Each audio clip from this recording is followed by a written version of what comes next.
नमस्कार, आपलीच बातमी या बातमीपत्रात आपण सर्वांचं मनपूर्वक स्वागत करतोय। बातमी चांदूर बाजार येथून। पुण्यश्लोक राजमाता अहिल्यादेवी होळकर यांच्या जयंतीनिमित्त प्रहारच्या रक्तदान चळवळीची सुरुवात। वडील व मुलाने एकाच वेळी केले रक्तदान।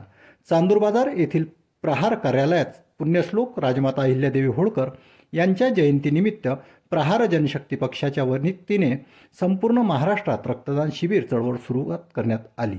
या कार्यक्रमाचे उद्घाटन माजी राज्यमंत्री बच्चू कडू यांच्या हस्ते करण्यात आले। यावेळी पुण्यश्लोक राजमाता अहिल्यादेवी होळकर यांच्या प्रतिमेचे पूजन करून कार्यक्रमाची सुरुवात करण्यात आली। संत गाडगेबाबा रक्तपेढी अमरावती येथील तज्ञ डॉक्टर यांच्या मार्गदर्शनात रक्त संकलनाचे कार्य करण्यात आले। यावेळी 65 पेक्षा जास्त रक्तदात्यांनी रक्तदान केले। यात प्रशांत चर्जन या रक्तदात्याने आपल्या मुलासमवेत रक्तदान केले हे विशेष। उन्हाळ्याचे दिवस व रक्तपेढीत भासत असलेली रक्ताची गरज लक्षात घेता माजी राज्यमंत्री बच्चू कडू यांनी मतपेट्या भरल्या। आता रक्तपेढ्या भरूया हा नारा देत चांदूर बाजार शहरातून रक्तदान शिबिराच्या चळवळीची सुरुवात केली।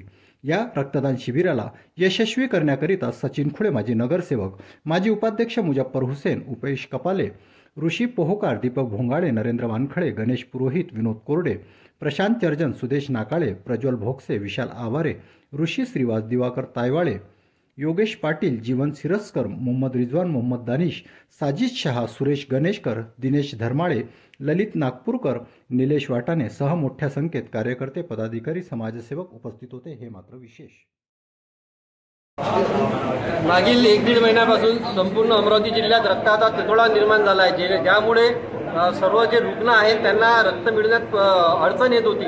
तर हे इनिशिएटिव्ह घेऊन आमचे या विभागाचे लोकप्रिय आमदार माननीय बच्चूभाऊ कडू यांनी रक्तदान शिबिर आयोजित करण्याची एक संकल्पना राबवली आणि आजच्या या शुभदिनी वीरांगना अहिल्यादेवी होळकर यांच्या जयंतीनिमित्त एक रक्तदान शिबिर चांदूर बाजार शहरात आयोजित केलं आणि यामध्ये नागरिकांनी उत्स्फूर्तपणे स्वयंस्फूर्तीने सहभाग घेतला।